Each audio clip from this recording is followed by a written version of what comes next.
kata ilam tikam tu mau takik tu malaikat. Assalamualaikum Pak Roki. Ila kemah. Waalaikumsalam. Urang takik panena pahta jauh thalim. Drona bupati aja di mu. Nyu malaikat. Pernah na jawab dong? Hai pokoknya perintah Allah, you tarik nyawang drona.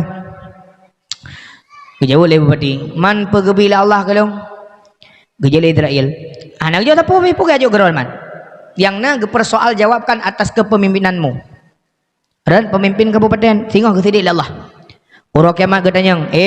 Roki aja dimu. Maksudnya contoh baik bengeh. Bupati aja dimu. Aku berikan engkau jabatan 2 kali naik ke atas pangku ya. Bagaimana Aceh yang engkau harapkan?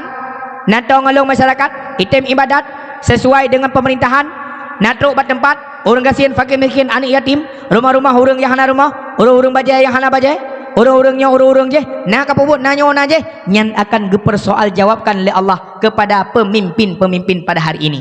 Dari tingkatnya gepai waktu presiden dan gubernur puteran bak bupati puteran bak camat puteran bak guci puteran bak aparat desa, mandum gepersoal jawabkan oleh Allah lamblang pada masa al yauma nakhtimu ala afwahihim wa tukallimuna aydihim wa tashhadu arjuluhum bima kanu yaksibun. Apa yang tanya pelaku oranyo, jara getanyang, mata yang kalan getanyang, punyung yang dengar getanyang, babah yang memet getanyang, kaki yang bergerak-gerak melangkah-langkah akan dipertanggungjawabkan di yaumil mahsyar.